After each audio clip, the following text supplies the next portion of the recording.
Tonight on the North American Friends Movie Club. Underage drinking. Illegal drug use. And violent initiation rituals. We watched the 1993 American coming-of-age comedy film, Dazed and Confused. So, drill a few speed holes in your movie-watching paddle. And slide into your favorite movie-watching denims. Because we're taking a time machine to 1993 and then getting into a smaller time machine to 1976. So if you don't want to do that, you need to go home right now.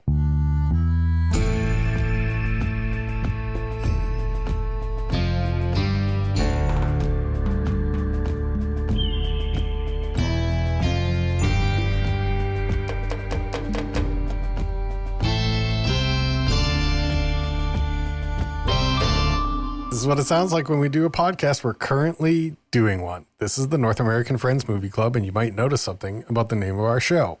And that's Friends comes before Movie Club. This is more important to us. So I got to ask my two drug-using friends who also break the rules and are rude and skip class. How are we doing? I don't respect authority. I knew it. I kind of do. I mean, I try to play by the rules for the most part. Yeah. You can't have chaos and anarchy. I had an interesting thing happen right before we started the podcast, if you'd like me to share. I would. I went to the grocery store to get lunch, and they were playing a bop in the grocery store. I don't remember the song, but it was like a good song, and I was kind of like, you know how you can kind of dance to yourself a little bit? And so I was walking and pushing my cart, and I saw this other guy, and he was kind of dancing, and I was like, oh, he likes the song too. And then I realized he was just old and shaking. He was just shaking. He was just shaking.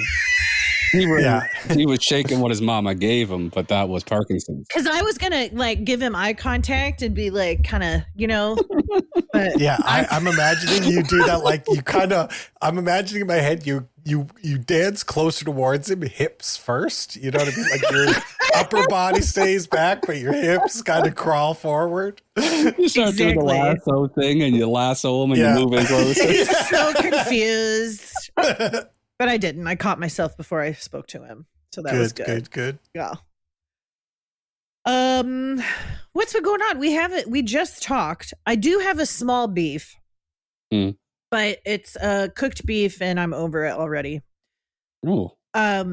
During the last podcast, Nate, rightfully so, deleted me whistling the theme song to the soundtrack while Brent was telling a good wrestling joke.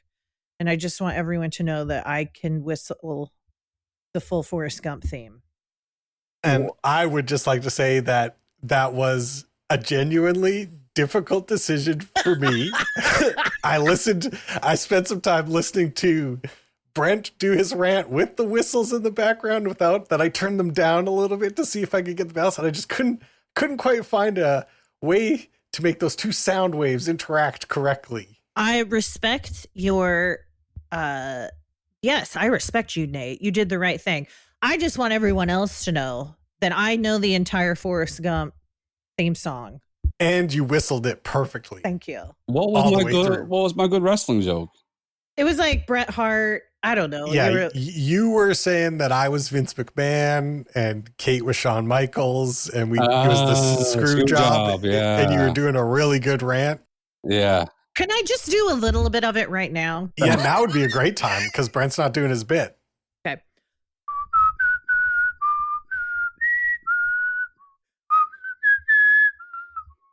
Hey guys, it's Editing Nate here, just cutting in to say that Kate got too into whistling and peaked her mic, and it sounded like a robot was screaming.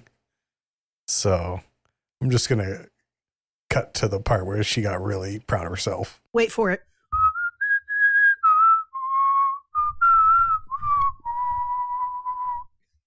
Thank you. What is this? What are we listening to? Kate whistled the theme for Forrest Gump. Forrest Gump has a theme? Yes.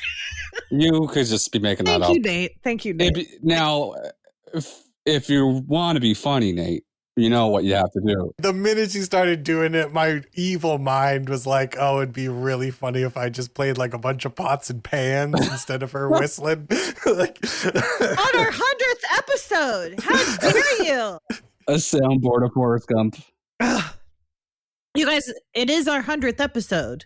Yeah, Congratulations. congratulations, No guys. one does this. No one makes it to 100 episodes besides. The first podcast to ever do it. So Well. congrats to us, a world record. And we'll never, it's like once you get the lead, you don't lose it.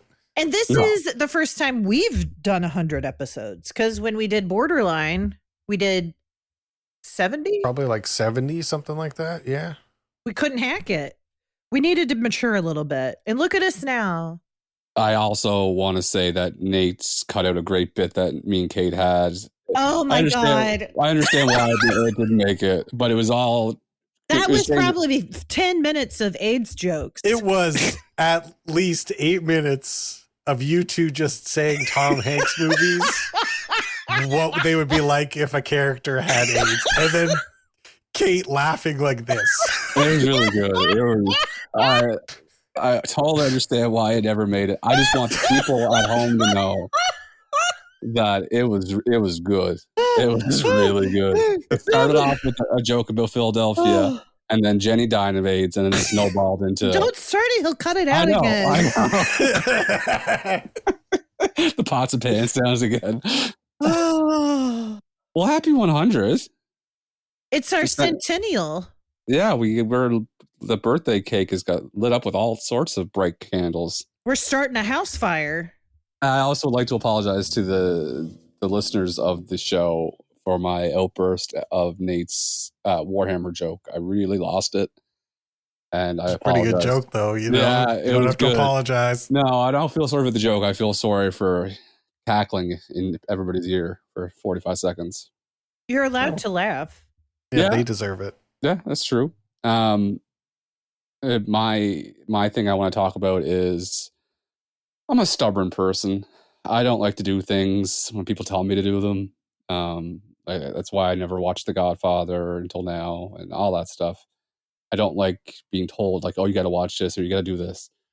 We lost our family doctor, which is really rough when you don't have a family doctor, a family physician. But there was an app was created because so many people are going without doctors, and it's like a healthcare app. And I was told how great it is. Melissa uses it all the time and says you have to use it. And I'm like, eh. I used it yesterday. I was watching this movie, and I literally had I made a doctor's appointment, had a doctor's appointment, and got prescriptions filled all while sitting on my couch, never taking my eyes off the film. Yeah, telehealth. No, Maple, it's called. It's the Canadian Well, version. You're both correct. No, Kate's because- saying the general field of telemedicine, and you're speaking about a specific app created to fulfill telemedicine. By the Canadian government?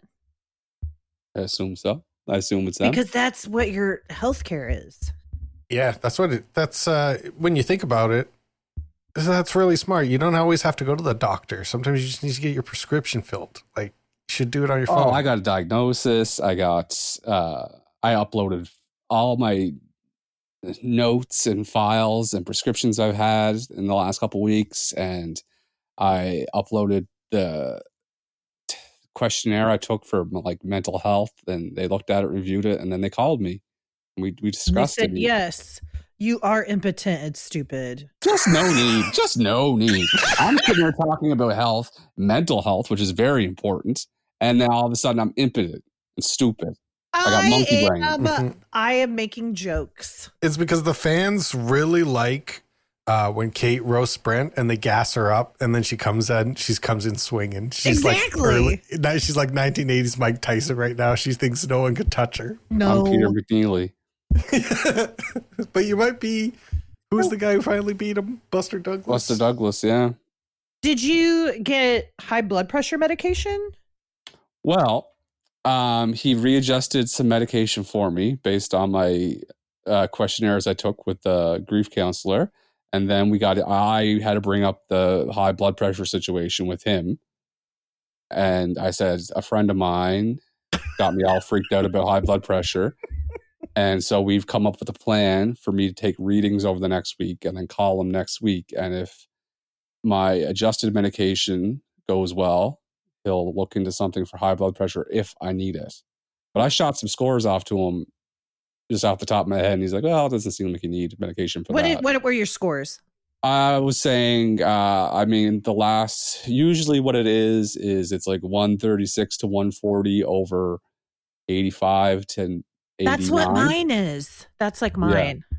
So he says, that's stage 1. It's not, it's pre-hypertension. It's nothing you want to get into high blood pressure medication for right now. He's like, if it goes up over, 160 over 95 to 100, then consistently that's a problem. So I'm not trying to take over your section, but there's all of these medications now that help you lose weight. And I'm not a proponent of that, because as a lady who has always been sturdy, I feel beautiful. I don't need to lose weight to feel good about what I look like. But this high blood pressure stuff has really got me like, oh man, I should really lose weight, because I've got weight to lose. You know what I mean? Like, well, I mean, I gained like 15 pounds in the last couple of years from medication and overall lack of mobility. Yeah. So Brent, join me, because I am going to start taking those GLP-1. I'm going to start taking those shots. Ozempic? You're getting zemped up? I'm going to have Ozempic face and boobs and butt. What does that mean? Like, I'm going to lose weight. I've never heard of these things. No, you like lose weight and then you're like saggy skin. Oh. Well, anyway. You lost the weight. Yeah. So we'll see. We'll see how it goes. My blood pressure was worse when I was 15 pounds lighter. Interesting. Very interesting. Probably were you drinking more beers. Oh, that's a good point. Were you drinking more? Were you smoking more? Oh, smoking. That's what it was. Keeping you thin. Yeah. Maybe I should get back on the fucking heaters. Probably not. Well, don't do that. Anything. Why? Well, not if you want to get on the medication, then absolutely. Well, yeah, I'll start the readings after the weekend and we'll go from there. But I want to thank you, Kate, for making me be proactive about my health. Well, I care about you, and I want you to live. All it took was some friendly competition when it comes to health from our friends, and I didn't want to think about it, and then it kicked me in the butt and said, you know what, I should look into it, even though there might not be anything to worry about. I should look into it. So thank you. You're welcome. I'm happy to help. And I hope that we have inspired someone listening to also take their blood pressure and check it out, especially if Brent and I are 43. Like, nope. You're 42? Yeah, that's right. You'll be 43 this year. God willing. Inshallah. Nate, you don't need to take your blood pressure until you're 40. Oh, and I'm to be honest, I'm an athlete, so. While you're smoking darts. Yeah. I'm an athlete too, kind of. Listen, some of us are just, built like 1970s NHL players, smoking between the second and third period in the dressing room. I used to be an athlete. I'd like to get back to that. Or do you ever lose it? If you were once an athlete, does it ever go away?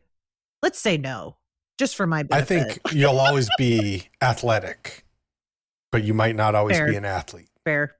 I want to thank Joanna on Twitter who left us a review on Apple Podcasts. Yes. Thank you, she Joanna. says she has. We haven't seen it yet, but no reason to not believe her. Also, beautiful name. Joanna's a great name. She lives in Poland. She lives in Poland? We're gone fucking global. There's no stopping this train. Choo choo. Elon Musk, fuck you, bud. We're going to Mars before you. We might have to change the name to North America and Europe for a hot movie club. Yep. The one thing that I wanted to do is add more words to the name of our show. I've been regretting it since we started. North American Friends Movie Club. Then that's going to make me think. I wonder what countries we're big in. North American European friends. What if we just put all the continents on there? Like, instead of putting world, you list all the continents. We could just change it to world. Earth's. Okay, Earth's Friends Movie Club. Good. That's clunky. That's clunky. But see, we never thought we'd be in Poland, so maybe we're past Earth too. Maybe some fucking. Maybe it's the Galactic Friends. I'm not going to club. listen. I'm not limiting this fucking bullet. That's what I'm saying. So I think that we should keep track of listeners from countries. So we've got Canada and America and Poland. We probably have someone in England and Australia. Definitely Australia. Okay. India, maybe. Okay. Maybe. Just by odds. Lots of people. So anyway, long story short, Joanna, thank you for your review. Even though it didn't show up yet, we're taking you at your word. And we hope Poland is good today. Absolutely. I've been watching the movie that Jesse Eisenberg made, and it takes place in Poland. Mm-hmm. The McCulkin won for the acting. Did you say McCulkin? Yeah. Oh, she did say McCulkin. Yeah. She did say McCulkin. What's their names again? I'm blanking. Macaulay Culkin. Kieran Culkin. Kieran McCulkin. Macaulay Culkin.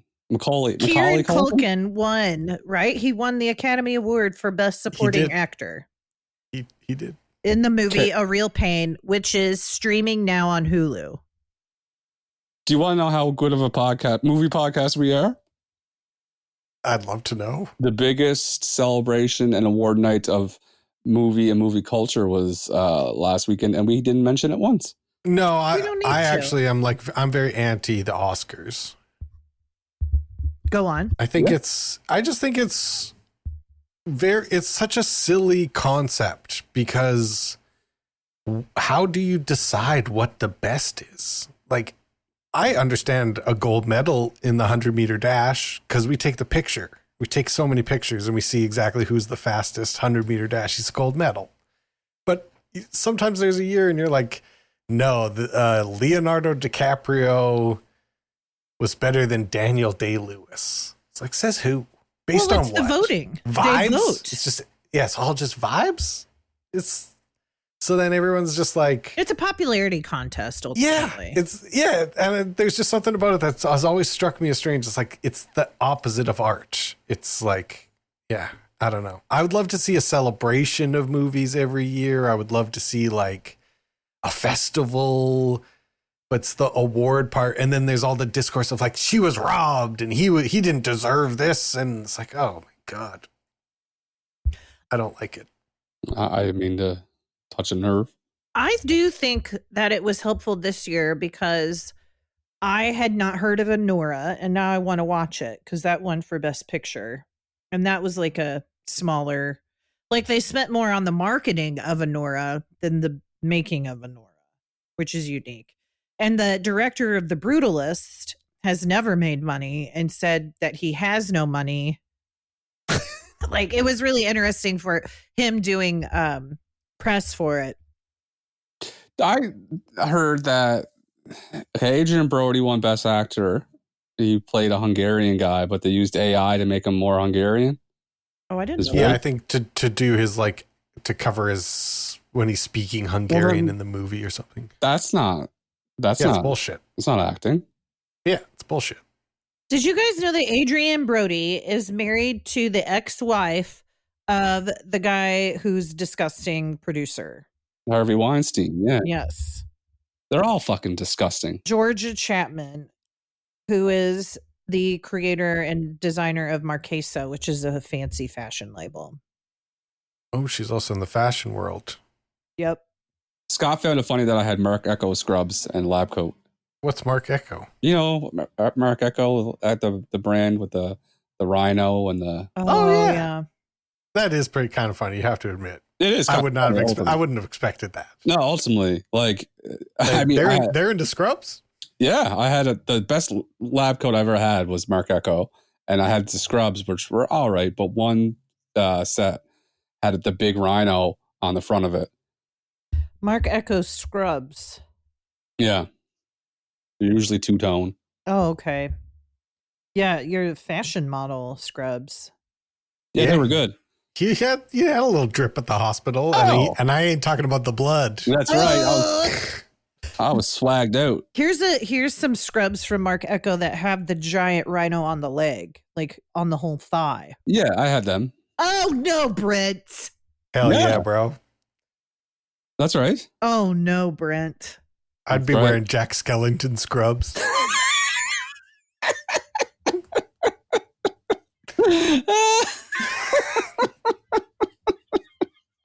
Listen, the world of male fashion for scrubs is very limited. So when you see something different, it's not supposed to be fashion. It's utilitarian. oh, I'm sorry. I want to be comfortable and stylish at work. Kate's trying to That put is you in a not box. stylish. Crazy. Brent told you how much he likes Footloose, and you're trying to put him in a box. You are. Crazy. You are the reverend right now. That's the exact set I had. Those are so ugly. I'm sorry. Those are not. They're awesome. They're awesome. If this guy came to take my blood, I'd be like, "What's up, bro?" Yeah, like, hey man, what's going on? You'd be dapping me up. My pants fell down one time taking blood. I'd be like, where's your Affliction t-shirt? Though it had to be scrubs. No, Yeah, it I had to be know, scrubs, but it's Kate. like the guy who wears these scrubs is into like wears Affliction t-shirts and like has a chain necklace and bedazzled Wow, jeans. you're probably talking about like at least 35% of our male audience. Yeah, like Kate, you can't alienate our audience like that. That is our demographic. Affliction What guys. next? You're gonna go after Taco Bell? We'll be fucking finished, bro. I will kill myself. No. Well, then I'm glad everybody's listening so I can help them elevate their wardrobe to have more grace and style. Okay. That's Kate's right. trying to get everyone in fucking boat wear. She won't be happy until No, the it whole doesn't- world's a boat. Yeah, we're all Let's look just like we're wear some things that are not garish or trash. I say more Jack Skellingtons. I say more Cartman stuff. More Yeah. Cartman stuff if you can Cartman get your hats. hands on that. Cartman. Yeah, like any Cartman graphic T-shirts. The Looney Tunes where they're dressed in cool clothes, like they got big jeans and big sweatshirts on. That's cool though. That's fun. That's cool. My Imagine I friend came in with N1 t-shirt on. Dustin, my friend. Like your game is weaker than your blood pressure. Well, I think if a t-shirt is clever, there's a place for that. But my friend Dustin, he is our age, and he just recently stopped wearing this Teenage Mutant Ninja Turtles t-shirt that he wore for probably 2 decades because he got married and his wife was like, no, please don't. I hope you have it secretly stashed away and you wear it when the cat's away. Yeah, Dustin, wear it right now. Put it on. Throw it on, bro. No. We still believe in you. No. Use it for painting at least. Do you guys wear clothes like that, really? Do you wear Affliction t-shirts? I wear my clothes until they wear out. Almost all of my clothes I got for free by ordering enough packing peanuts from Uline. I have a pair of pajama pants that I still wear. They are now at least 20 years old.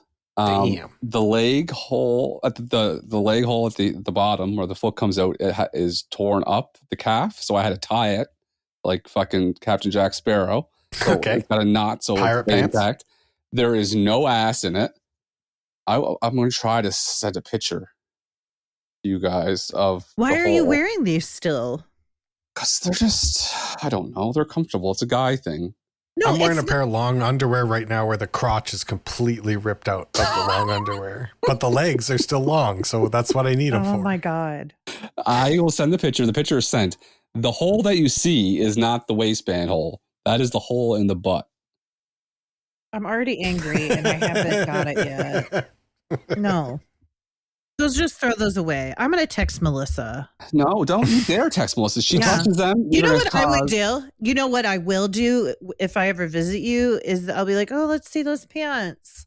And then I'll just Mhm. rip them up. I'll just rip them in front of you. Yeah, I just explained how I tied it like a pirate. I Yeah, have- you think that's going to stop him? You think that's going to stop him? There's ties, there's knots in these things. And I you get see it. I have clothes that I wear my clothes a lot. Like I have clothes I've had for 20 years for sure. But once they get holes in them, you have to say goodbye. Like you have to like grieve. I do it with socks. and I do it with socks. I can give them up easy. I'm like, now I never will wear a sock with a hole in it another day in my life. I have Captain Crunch socks on right now. What's new with you, Dace? I had an exciting event. I was driving on the freeway and then my wheels started wobbling and then my axle snapped. What? Jesus Christ. But I fucking Fast and the Furious steered myself off the road up onto the side of the hill. So I wasn't on the freeway anymore. Then when the tow truck driver arrived, he's like, look, he was pretty mad at me. He's like, why'd you make this difficult? He's like, God damn it, bro. I'm like, I'll push it on the road. Just fucking park right there. But whatever. Did you have to push it? Yeah, but it was fine. It was on the hill. I pushed it down. It was easy. You're so strong. Downhill. That sounds expensive. So I got, it was $800 to get both my axles repaired. It was $800. How old's your car? 2012. Oh, okay. How do you snap an axle? 13. Well, What is were you it doing? from rust? I would guess it's Yeah. just, and So- also like Edmonton roads are crazy because it's just snows, melts, ice, snows, melts, ice. So like everywhere you're driving, you look like you're in a fucking Range Rover commercial going off road. Same here. You sound like Vin Diesel in the original Fast and Furious, where there was so much torque in the car it bent the frame. Yeah, that's what I was driving it too hard. Yeah, that's all.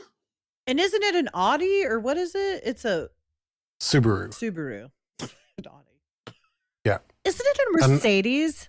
Just every time I get a car repair, I'm just so angry that I don't own a Toyota. I truly believe in my heart Toyota is the only good car company, and I dream every night of my 1986 Toyota Corolla four-wheel drive. I wish I never gave it up. It was the biggest mistake of my life. Oh. I laughed out loud the other day thinking about winter tires. So I was looking at my winter tires and I was thinking when Nate said he's never, like, all your winter tire brands were like named like Kabobo or something. Yeah. That's very funny. That's very funny. I have a question, Nate. Yeah. So I've been seeing a lot of articles down here in America about the tariffs and the whiskey not being sold in Canada anymore. Is that impacting your store? Yes, absolutely. It's extremely complicated, and our government just like made it impossible to buy any American whiskey. But then that might get reversed next week because there's this guy's like tariffs, no tariffs, tariffs, no tariffs. Just kidding. Back on. Double. I had my fingers crossed. He's the worst. That operation sounds very confusing. And speaking of confusing, we watched a movie with the word confused in the title, didn't we? Sure. It's Nate's pick. So Nate, tell everybody what you picked. It's Kate's pick. Yeah. So Kate, tell everybody what you picked. I picked Dazed and Confused, the 1993 Richard Linklater film. And I would love it if one of these two gents would do the plot synopsis for our 100th film. Ooh, ding, ding, ding, ding, ding. Pots and pans. Do you want to do it or do you want me to do it? I think I'd Nate, like to see. Okay. No, because you All right. always make Brent do it. Yeah, I do. Especially lately. I've been trying as hard as I can to pass it off to Brent No, every time. you must. This is an easy one, Okay. too. I can't remember any character's name in Nate this movie. gets so in the weeds. It's my favorite. Go ahead, Nate. No, I won't be able to this time because all I can say is this movie is about. Okay, let me think. No, just let it fly. Let it How go. does Let it it start? start. Don't interrupt him. Let him go. It's about a bunch of teenagers in high school on the last day of school in 1976 or something like that in Austin, Texas. And they there's like a nerd, there's some nerds who work at the newspaper, and there's a stoner kid, and then there's some football kids. And then there's a group of like high schoolers who do some kind of weird ritual where they chase junior high kids around on the last day of school and try to beat them on the ass with paddles. And this movie basically just flips around all the storylines where there's not what happens. They're trying to get beer. They're going to have a party at this one kid's house, but then the kid's parents find out. This is amazing. Gets canceled. And then I love how this is your kryptonite. This one's especially hard because there's no plot. There's no fucking plot. Do you want me to do it? Yeah, No. Take over. Well, what else happens? They go to like a bowling alley. Hand me the baton. Drink some beers. Hand me the baton. Take over. Dazed and Confused is a story of 1976 about the last day of school, and the main characters are becoming seniors, and another subplot is the junior highs are becoming freshmen. And in that ritual, it follows these newly crowned seniors have to initiate the newly freshmen by beating them with paddles. That is the start of the movie. Oh, fuck, I'm losing it too. Yeah. Because there's no plot. There's women. You fell in the same trap as me. Because there's women. They have an initiation. They have to fry like bacon, and they get flour and oatmeal and ketchup and mustard poured on them. And then it basically is the story of the last day of school and the celebration of freedom. The star quarterback doesn't want to give in to his coach, who makes him want to sign a waiver where he's not going to participate in drugs and alcohol to play football. Matthew McConaughey's in there doing some predatory behavior. There's a party at the Moon Tower, and it's basically the story of young men becoming men. And that is Dazed and Confused. Good enough, guys. It was bad. It was bad. Nate was terrible. I was terrible. It wasn't great. I don't think there's a good way to do it. Because about halfway through the movie, it just becomes like these kids are driving around, and then they see some other kids driving around, and then there's like some kids walking, and then everyone meets at the party. That's the story. It's a story of capturing the glory days of youth gone by. A big ensemble. Yeah, full of the most attractive high school in the world. Mm-hmm. Well, let's talk about our favorite parts. Will do. Let's do it.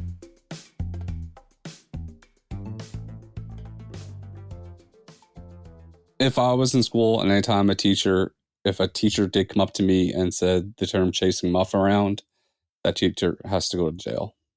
Yeah, even in 1993, that's probably pushing it, I would think. This is a different era.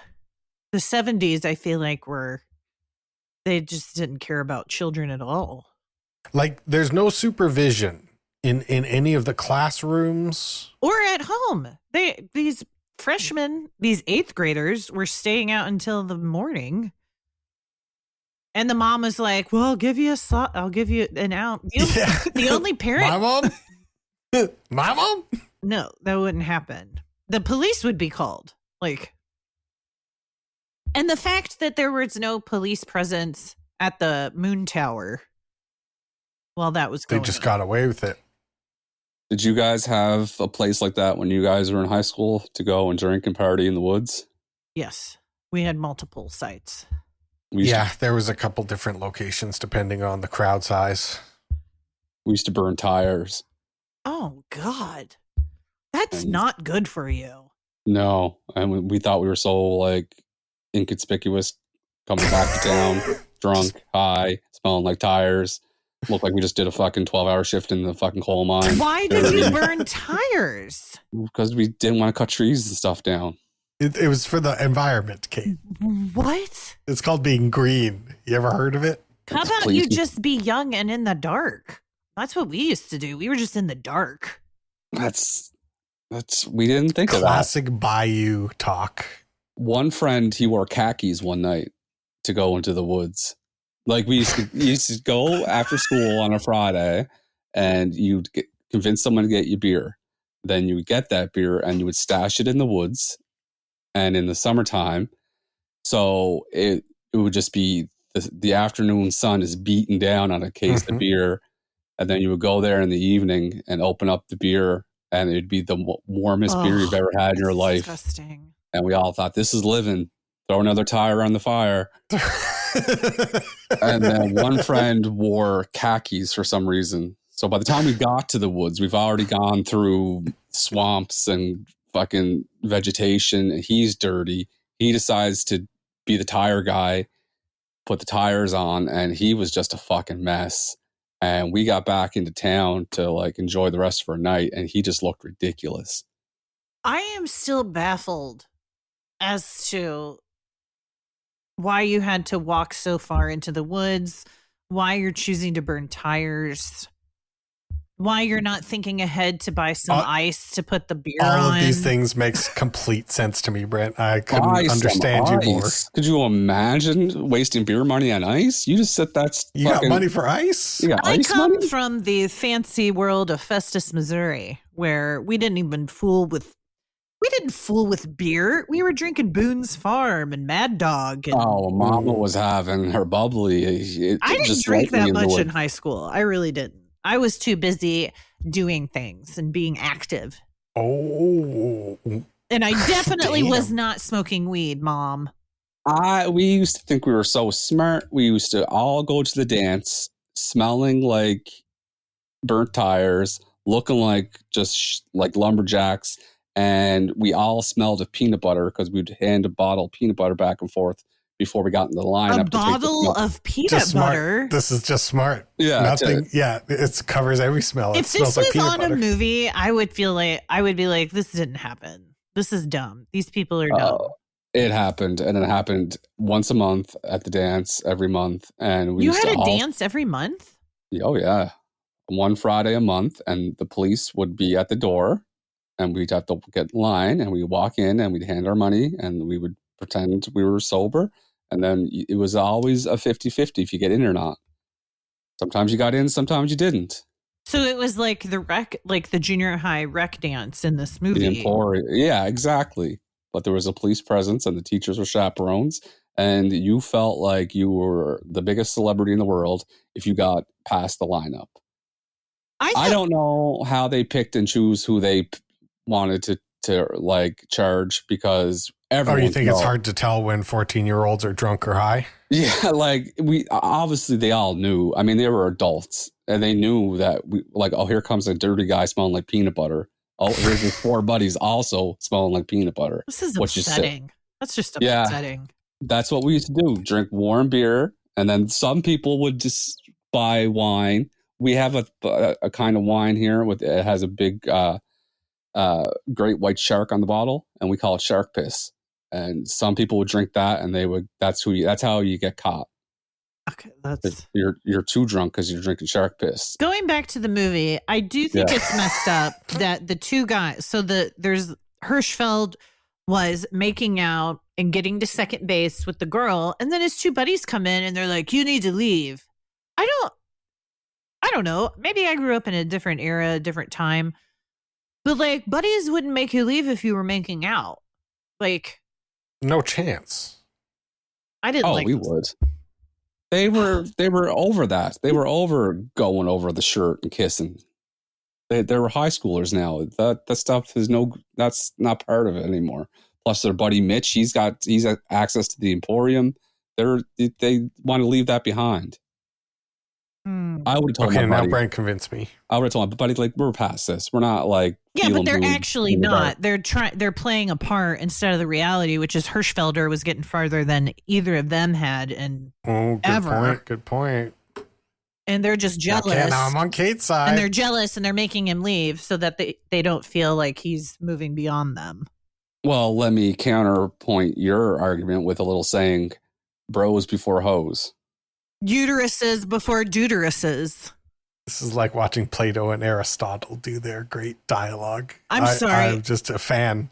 I wasn't inhaling tire smoke my entire childhood. Oh, I'm sorry that we made do with what we had, living off the land. You would have lived off the land had you used any kind of fallen brush instead of We tires. didn't want to burn our cover. That's the trees kept us insulated from the prying eyes of neighbors and police. So we didn't want to burn it. Can't even imagine taking ice from home and keeping some beers cool. Oh, yeah. Let me take my 12 ice cubes in the tray and keep my fucking 24 beer cold. Imagine how mad your dad. That would be the kind of thing that would set my dad the fuck off if I took all 12 ice cubes at once. Oh, yeah. Could you imagine? You might as well just fucking advertise. I'm going out drinking. I'm taking this ice cube tray with me. Like, the fuck? So I think one of the themes of this movie is hazing, because that's what we saw. The hazing of the senior girls who were choosing the quote unquote cool 8th grade freshman girls to haze. And then the guys were hazing with their paddles. And then you see Ben Affleck's character, who has a lot of unprocessed rage. He's got a lot of rage. Ben Affleck, I think that's probably what he's like. Like He tapped into something that existed there, I think. Absolutely. That felt very real. It felt like he wasn't acting. Yeah, he didn't have to rehearse or what's the thing I'm trying to say? He didn't have to research his role. No. And Nick is listening to this and he's so angry because he loves Ben Affleck.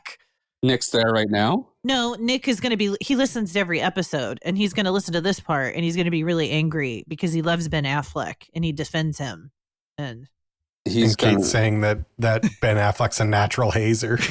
Well, I mean, he's troubled. He's troubled. This is before he did some healing. It's before he married Jennifer Garner, kind of matured emotionally. I would just take my licks that day. Oh, no. Get it over with. I'm too proud. I realized watching this movie, I was like, no, I would not only find a way to not get hit, but I would find a way to hurt the people who would dare threaten me with violence. I'm like, no, I can't. I couldn't abide this. Now, then when you were a senior, Nate, would you engage in the hazing? Absolutely not. I was the same. I would have done your run of the mill bullying, verbal bullying. Yeah. But physical violence bullying, nah, never my scene. I was in a sorority in college, and we were one of the only sororities that didn't do any hazing, and that was helpful because I don't like that stuff. Didn't this make you so happy that you're not in school anymore? Like every time I watch a movie that is about high school kids, I'm like, oh my God, I'm so fucking glad I never have to go back to school ever again in my life. Oh, I loved but I like school. And this school seems very easy. You could just come and go as you please. I'd like to go to the wood shop in this school. We didn't have that where I went to school. I made a cutting board and a small deck. Made a cutting board. I did in wood shop class. You know, my ex-husband is the wood shop teacher now. Oh yeah? Yeah. He did 15 years of teaching history and social studies and he was burned out. And so now he just does he teaches kids how to do carpentry. He loves it. That's actually fun. Yeah. Yeah, he loves it. He's much happier. He should have done that while we were married. Yeah. If you need advice on how to make a cutting board, send him my information. If he needs any pointers. And these kids these days don't know even how to hold a power tool. Like they don't know how to drill a hole. They don't know how to do any of it. The day I had to cut the outline out for the cutting board with the bandsaw was probably the most nervous I've ever been in my academic life. Dude, it was dangerous. It just looks scary, even though there's like other tools that look not scary that will fuck you up a million times more. Like a bandsaw, you literally would have to like push your hand through it. Yeah. Do you know what I mean? Like you'd have to keep pushing. Our shop teacher had bad arthritis too, so his hands were all fucked up. And he would like be giving demonstrations and his fingers, I'm like, this is going to end badly for somebody. Did you ever do hand planing? Did you hand plane? Oh my! I still think about how I would like to hand plane stuff. There was nothing better than being in school and then your last 3 classes on a Friday afternoon, it would line up every couple months, would be woodshop or home ec. Because you spend the last 3 classes in the afternoon before your weekend fucking around cutting a cutting board or making muffins. It was great. I loved having PE at the end of the day. Yeah, those were the good times. And there's nothing like that as an adult. We miss that. There's no other feeling like the last day of school, and you can't replicate that as an adult. That's true. The difference of watching this movie when you're a teenager and watching it as adults is quite the contrast, because when the last day of school and they all went to their lockers and threw all their stuff out the lockers, I was like, now that poor some janitor's going to have to clean all that up. And then the scenes where they're going around smashing the mailboxes, I'm like, property damage isn't fun or cool. Yes. I felt that way, though, the first time I watched it. Like, I used to watch this movie all the time, and I never liked that part of it. Because kids used to do it in my town. Yeah. And then people started making their mailboxes out of concrete, so it would end up hurting the kid, because we would just use bats. I never did it, but people would just use bats and hit them. And then you made them out of concrete, or this is how some people would fill the entire mailbox so it would look like it was normal, but it was full of concrete, and then it would like hurt if you're hitting it with a metal bat. Coyote ass. Yeah. Yeah. Aja. Yeah, we never were destructive. We were party animals. Like, we were absolutely out of control, but we were always trying to hide. Like, we would never do anything like that to get attention. We'd be like, shh, shh, shh, shh, get into the woods. Exactly. And I thought it was interesting with the football coach, and he's like, you shouldn't be hanging out with those losers. But it's like all the football players were losers too. Like, well, he was mostly talking about Slater, who was the pothead, and Wooderson, who was the pedophile. The coach made good points. I did spend most of the movie being like watching this as an adult and thinking about young people and being like, this is not good, you guys. No, you shouldn't be doing this. Like, your futures. What about your futures, guys? The Pickford parents, where Pickford was going to have the party at the house, and they were smoking weed in the bedroom. Crazy. How did the parents? They could smell that. Of course. You can't get rid of the smell of weed that quickly. I don't think there's some parents that don't care. Now, they weren't my parents or my friend's parents, but like my sister had a boyfriend and his parents used to smoke weed around them. Cool. And now that guy is dead from a drug overdose. No way. They get so much done in a day, though. So as a child, oh my God, do you guys remember not having cell phones and you would just drive around to have to talk to people? Yeah, I missed that. I loved that. That was fun. It created a funny thing in this movie where nobody knew the party was canceled, so everyone kept going to the house and realizing the parents were there and running away, like, because no one has a cell phone. Yeah, you couldn't, like, they did so much. Mitch went to a baseball game. He finished high school or junior high. He went to a baseball game. He got his licks in. He fucking went to the Emporium. He went and bought beer. He went to a party at the Moon Tower. He made out with a girl on the blanket. Had a gun pulled on him. Went for a drive. That's correct. And then came home. That's a day. No, and he made out with a sophomore on a blanket while the sun. Older woman. Yeah, while the sun was rising. He did. He got it a lot. That is a lot to pack in. I would get 30 minutes into the Moon Tower party as a 43-year-old, and I'd be like, I gotta go. I'm tired. I'm falling asleep. I wouldn't even make the Moon Tower party unless we're throwing tires on the fire. I'd be like, okay, this is bringing back some memories. You can't do that anymore, Brent. I know, but that's what I'm saying. This is 1976. That's fine. And if you play Slow Ride? Slow Ride. So we haven't even talked about the music. Oh, we'll get to that. Oh, speaking of the music, did you guys have your guesses on what song I made out to during the soundtrack?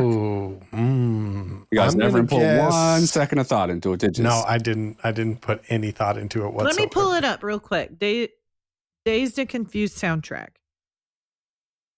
Let me look and I'm going to guess. I'm going to guess Love Hurts by Nazareth.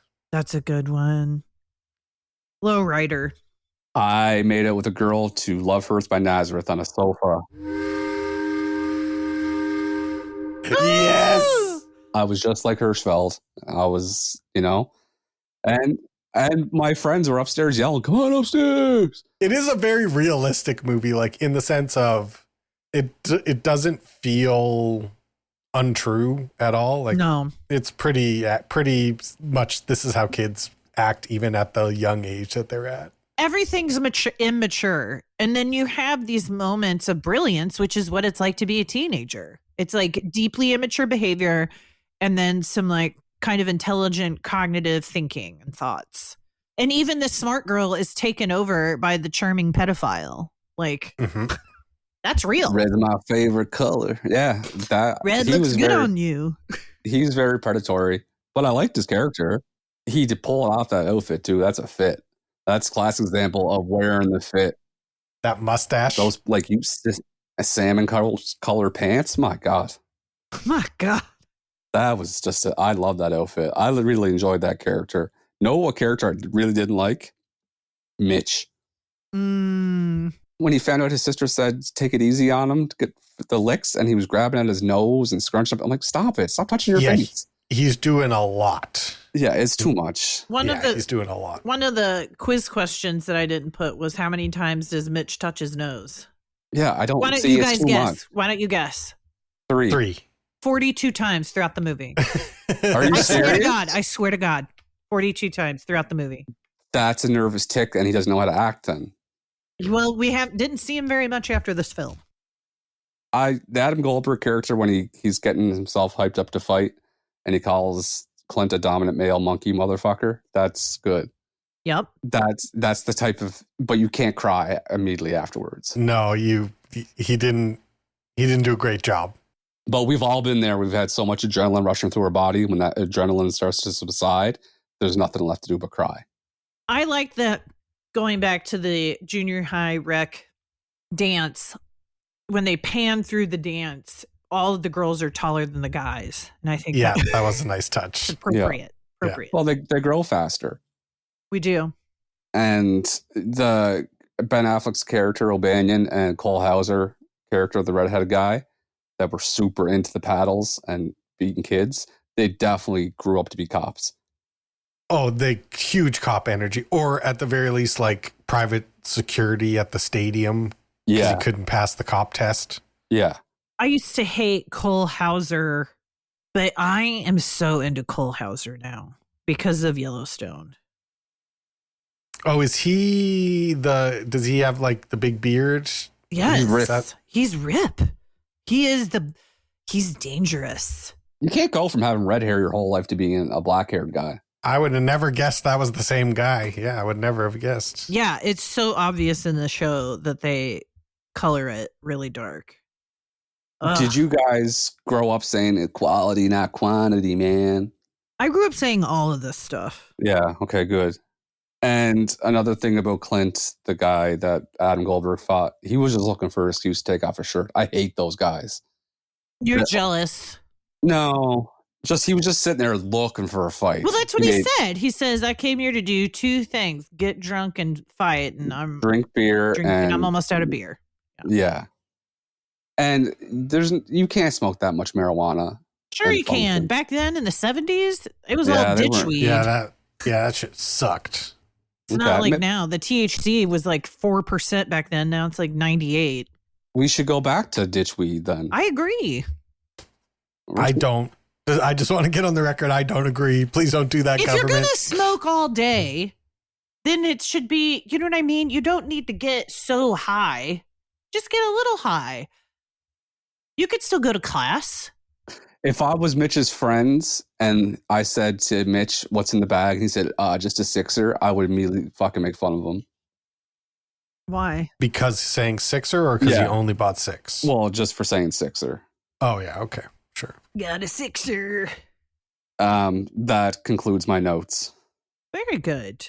No, I take it back. I have 2 more notes. The sit-up, sit-down thing where you're drinking all night and you're in a chair and then you go to sit up and you immediately have to sit back down. That was That's a good, very relatable. very. And I noticed that the star quarterback, Pinkman, spent Randall Pink Floyd. Yep. Well, he spent the whole movie throwing with his left hand, and then in the scene where they're on smoking a J on the football field, and he goes to throw a pass to Matthew McConaughey, he uses his right hand. Oh, good catch. Yeah, it was a good catch, and I mean, come on, what are we doing? It's Hollywood. Ruined the movie for you, basically. Come on, it bothered me a lot. Like, what are we doing? Maybe he's ambidextrous. No, there's no ambidextrous quarterbacks. They should have you one. You can't because the ball comes off different from a left-hander than a right-hander. It would fuck up your receivers. I bet Patrick Mahomes could do it. Well, he could, but it would fuck up his receivers. Okay. The ball comes out different. Speaking of the ball coming out different, that's what she said. Mm-hmm. Do you guys want to do a quiz? Sure.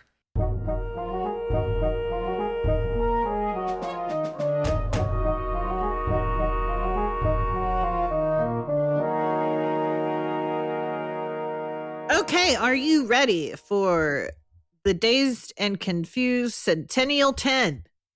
Ooh, I am. Okay. 10.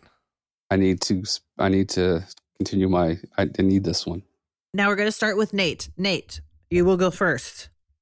Number 1, what is the name of the pool hall? Grand Arena, Side Pockets, Emporium, Polka Dot Lounge. Emporium. 100% Emporium. You guys are right. I thought that would be harder. That would be awesome. It would have been for me, but Brent said it earlier in the episode. I know, he said it twice. Yeah, because it's a major plot point in the movie. It's the gathering place before why didn't they just stay there for the party? Because they're underage drinking, and it says no underage drinking. But that didn't stop any of them. They weren't drinking at the Emporium. Yeah, they were. Remember? They were trying to be sneaky about it. Remember Melvin gave money to Mitch to go across the street to get him a sixer of this? Okay. And then him and Wooderson won the pool game, and he gave his partners a beer. That's right. Okay, number 2. Brent, who is on Wooderson's shirt? Alice Cooper, Phil Lynott, Joey Ramone, Ted Nugent. This is a damn fun question, Catherine. Yeah, well done. Two. I'm going to go with my gut and say Alice Cooper. Alice Cooper. Correct answer is Ted Nugent.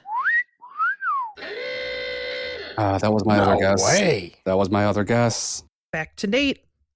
What color car are they driving while they're smoking a J? Black, red, gray, or orange? Orange. I'm also going to say orange. Correct. It was orange. It was Pickford's car. He was ripped. Skinny ripped, though. All right, number 4, back to Brent. Who stuffs her bra? Oh. Carrie, Terry, Sherry, or Mary? Sherry. Carrie. Correct answer is Terry. Terry stuffs her bra. Kate ties it up. Back to Nate. What color pants is Pink wearing? White, purple, pink, or blue? White. Purple shirt, white pants. White. Correct. Yes. Nate, fuck off, man. Let's go. How much do cigarettes cost? 60 cents, 80 cents, $1, $1.20. $1.20. 80 cents. 60 cents. Oh, man. Isn't that crazy? 60 cents. That's so crazy, man. Crazy. I'd be smoking 2 at a time. If I'd be fucking, you don't even know. I'd be dead. You guys fall off the moon tower. We are in. Try to let him smoke. I get every even numbered question correct, and you both get every odd question correct so far. Yeah, that's how it's been going so far. Is it 3 all? Yep. Wow. Number 7. 100th episode. Wouldn't want it any other way. Oh, yep. 100th. Okay, now it's back to Nate. A moon tower is not in this city. Albuquerque, Minneapolis, New Orleans, San Jose. New Orleans. I'm gonna think about this one for a second. Albuquerque will need one because of aliens. Good thinking. Good thinking. Yeah, Minnesota is the wild card. What was the third one? New Orleans. And the fourth? San Jose. San Jose. The answer is Albuquerque. I would never have guessed it. They need a moon tower for the... And the moon... Kate just took the lead. And a moon tower is just to light up the city. That's the whole purpose, which I find very interesting. They probably don't use them anymore. But there are moon towers in Austin, Minneapolis, New Orleans, and San Jose as we speak. Not a good place to go undetected, though. The place that lights up the city. Right. Yeah. Should have stayed at the Emporium. Dominant male blank motherfucker. Ape, monkey, donkey, baboon. I'm going to go with monkey. Yeah, I'm going to go with monkey. Correct. I said it during the... All right, number 9, back to Nate. What is the school's mascot? Rebels, Lancers, Patriots, Indians. Rebels. The answer is Rebels. Correct. Yes. What's the score? 5-4. Me and you are tied. All right. Mitch gets home at the end of his long day and he lays down on his bed and puts his headphones on. And what does the bumper sticker say on the back of his bed? Rock and roll over? Totally illogical? Dancing queen? You can dig it.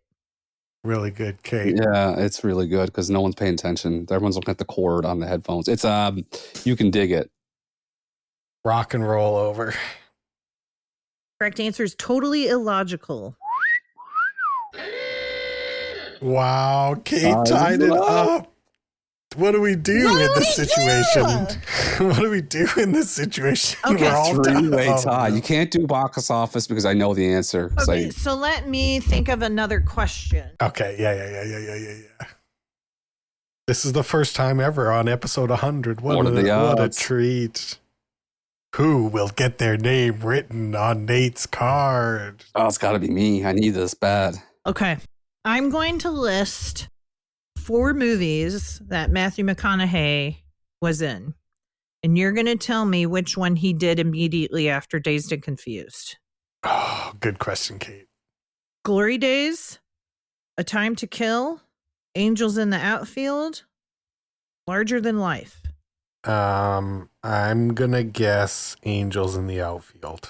I'm going to say Larger Than Life. We have a winner. The winner is Nate. It was Angels in the Outfield. N-A-T-E! Exclamation point! Exclamation point! Underline. Underline! Yes! Congratulations on winning the Centennial Quiz. Well, karma's real. If you live clean, you die clean. How about we give out some medals? Yeah, let's make sure we give out a silver. And some bronze. And how about those gold? Let's do it.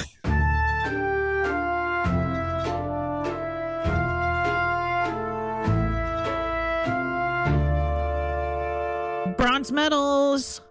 My bronze medal is going to Michelle Burke, who plays Jodie Kramer, Mitch's older sister. She also had a little make-out session with Pink. She was kind of in on the whole initiation thing, thought it was silly, didn't really push it overboard, seemed like a nice person.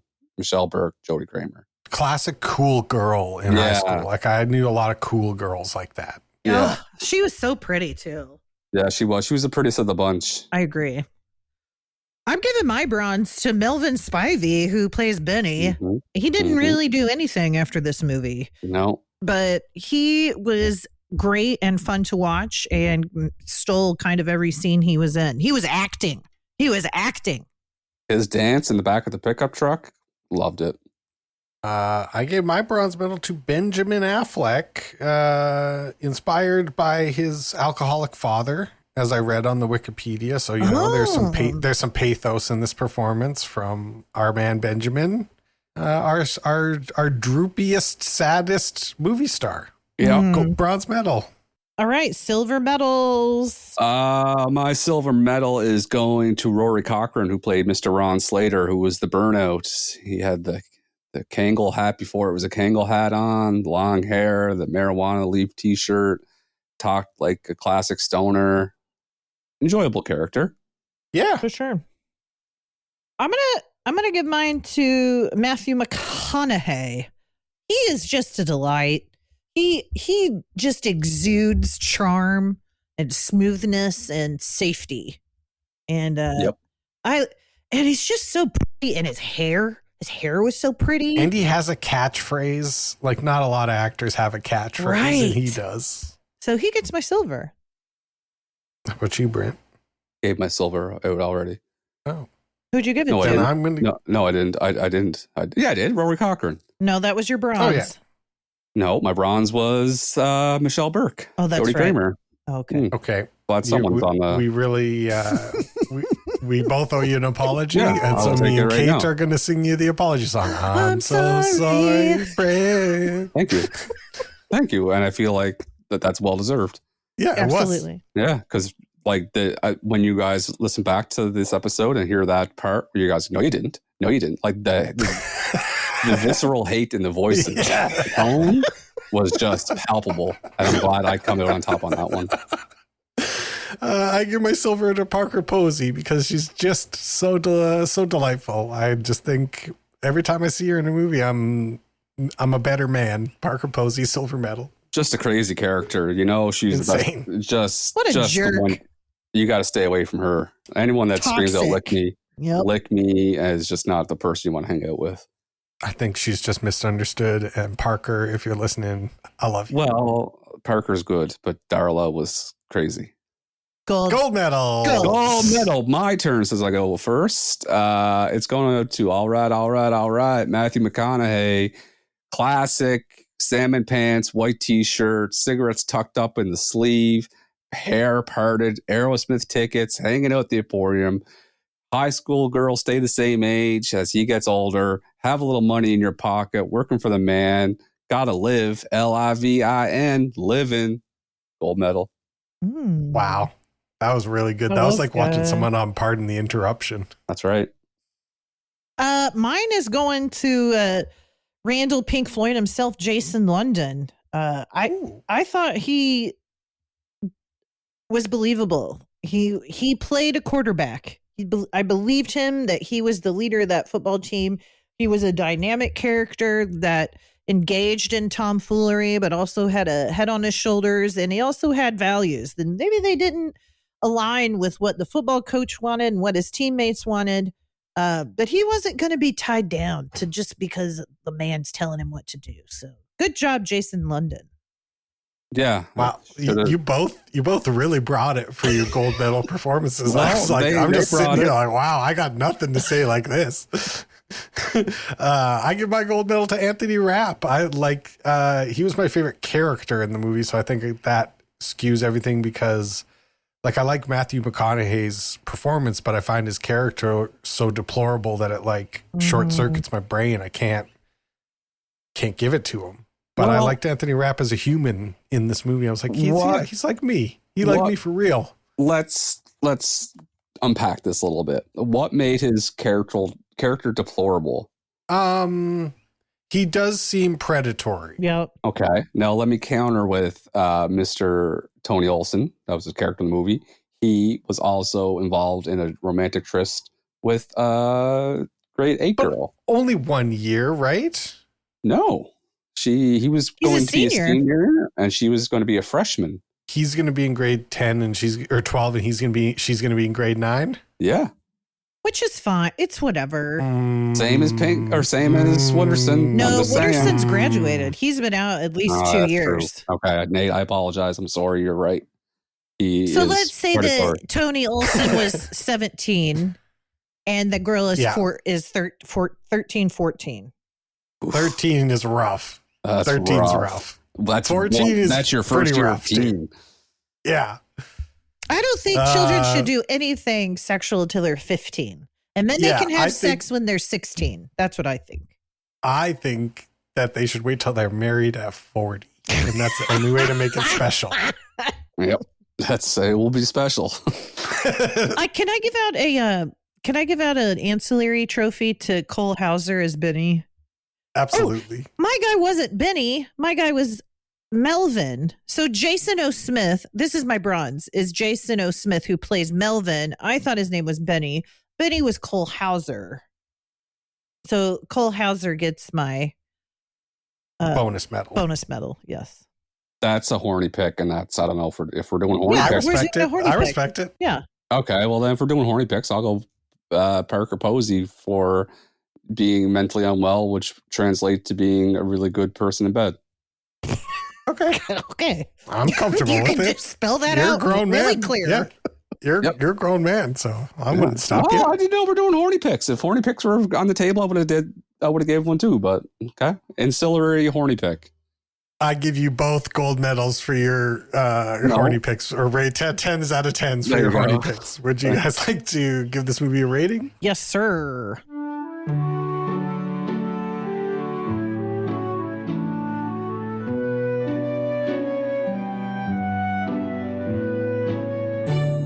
The script for this movie. It's a ensemble movie. Ensemble. It's not about one guy. It's about several guys and ladies. I really like this movie. I think it's fun to watch. I don't think it drags. Is it, the greatest movie ever made? No. I'm going to give it a 9. It's hard to... this is my problem, is this suffers the Forrest Gump thing where I enjoyed this movie when I was younger. It should have stayed in the past. I shouldn't have rewatched it. I liked it still. It just wasn't as good as I remember because I'm an old person now. So I'm going to give it an 8. Yeah, 8 was the score I was going to give it as well. I think there's moments that are very genuine in this movie that are like, and that's probably why it's lasted this long and still stayed relevant, is because there are... some of the shit is really hit home of being like, yep, I remember that. I remember exactly that, these feelings and this situation and this like weird hierarchies. And, but I also think a lot of this movie was just kind of, they figured it out as they were making it. It wasn't really in the script. They kind of discovered it while they filmed it. So I'll give it an 8. I thought it was fun. The art direction for this movie, the sets, the props, the costumes. What did you guys think of the art direction? This is iconic. This has stayed with us for 3 decades. Some of these outfits and the imagery, and I'm giving it a 10. The cars. Yeah, the cars. The parents' clothes, like the collars. Like that guy's outfit, the dad's outfit was pretty fucking funny. I'm going to give it a 10 as well. I thought it looked great. Yeah, it looks great. Good fashion, good hair. 10. Wooderson, just a 10 by himself. The music for this movie. I'm not going to sandbag like you guys did. This gets a 10, obviously. This was my second choice of what I was going to pick, but I went with Forrest Gump, so this gets a 10 for me. Lot of classic songs.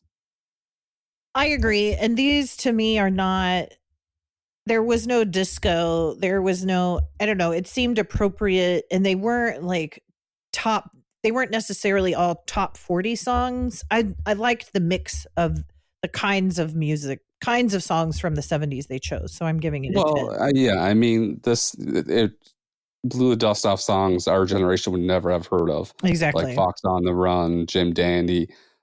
This song did more for Lowrider than this movie did more for Lowrider than anything could have done for Lowrider. So, yeah. It's just one of the best needle drops you can put in any movie. Like, basically any scene, any movie, Lowrider starts playing.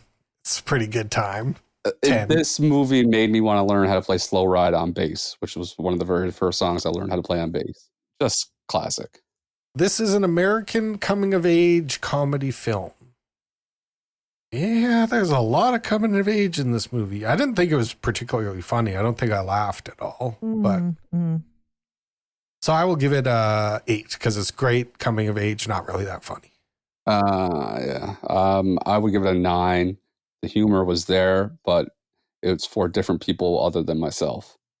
Yeah, it's not laugh out loud, but it's definitely got some beats to it. So I'm going to give it a 9. And then this month is about soundtracks, bangers. Yeah, it couldn't be any more banger than what this movie was. Probably. You could put this CD, you could put this tape in a car and have a good time. Yeah, this probably beats out Forrest Gump for me in a different way, just because Forrest Gump had this is perfect. This is wrapped up. It's all about quality, not quantity. And there were more quality bangers in this, but there was more bangers in Forrest Gump. So 10. There you go. Yeah, I'll give it a 10. I think it fits. It's a road trip. It's a road trip CD. Put that in, let it ride. Yep. Get through an hour and a half. 8.3 equals. This movie gets a 46.9. That's was higher than I thought. Let's see. Mission Impossible got a 46.9. Mm-hmm. Yep. Just Mission Impossible. I don't know. They're both kind of in the same level of what I want to watch it. Like, they're both entertaining. If they're on, I'll probably watch a little bit of it, you know. Yeah, I think this one, I would rather watch Mission Impossible again than this one, but it was worth watching again for sure. Well, this is to like go through this ultimate play it in the found while you're on your phone or doing folding laundry or doing something movie. All right. Well, I guess we have Nate to tell us what we're watching for our 101 episode. For the 101 episode of the North American Friends Movie Club. Well, we've had 2 movies that featured almost exclusively music from the 60s and 70s. A little bit of 50s in the Forrest Gump, I guess. But we've been listening to a lot of old music. A lot of rock and roll music, a lot of folk music. But there's other kinds. There are. And I'm going off the board. You're not going to see this coming. You're going to be upset when you hear what I pick, but then when you watch the movie, you're going to be happy, and you're going to say, he's a good kid. You're going to say, Nate, he's a good egg. We're going to watch my personal choice for best movie of 2023, Teenage Mutant Ninja Turtles Mutant Mayhem. This got Bean written all over it. Teenage Mutant Ninja Turtles, semicolon what? Mutant Mayhem. Is this like where there's like normal sized people inside turtle suits? No, this is an animated movie. It's the most unique and beautiful animation you've ever seen. Kate's so mad. Well, I am withholding my... No, I knew. Here's what I understand. It doesn't seem like it's going to be a good movie, but it's a really good movie. This is the best movie of 2023. Well, thanks for choosing something different. I'm upset. I'm not gonna hold back judgment. I'm upset, but I've never been a turtle guy. But like I said, I've been wrong before. I trust Nate enough to not be so upset. I think the deciding factor for me is we all liked Chip and Dale, and this is cut from the exact same cloth as Chip and Dale. You know what I really thought you were going to choose, Nate, and I was excited, was Amadeus. I thought about it, but then I knew I'd get bad score on the soundtrack because Brent would be like, there's no bangers. And but be like, I would. Mozart is a banger. Yes, I would have given it a 10. Well, it would have been contentious because I would have fought it. This is the original banger, Mozart.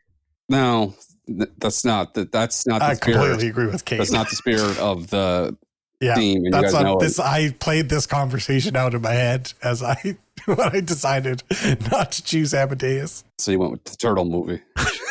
You're gonna love this movie, and that means all that's left to do is say goodnight, Kate. Good night, Kate. Good night, Kate. Good night. Good night. Good night. These 4 brothers are our last hope to save the world. Cool. No, not cool. A bit cool. On August 2nd, You can't stop us. What? Ice Cube, John Cena, Seth Rogen, What you looking at, bro? Yeah, bro, what you looking at? Jackie Chan, Rose Byrne, Post Malone, Maya Rudolph, and Paul Rudd. I like his vibe. I like your vibe. I like your vibe. I like your vibe. Turtles. Only in theaters August 2nd. I don't like that Nate didn't do a horny pick now. He makes us look like we're the hornballs. I feel fine about it. I feel great. I feel comfortable, at ease, and fantastic. I'm just saying that was a ploy by Nate.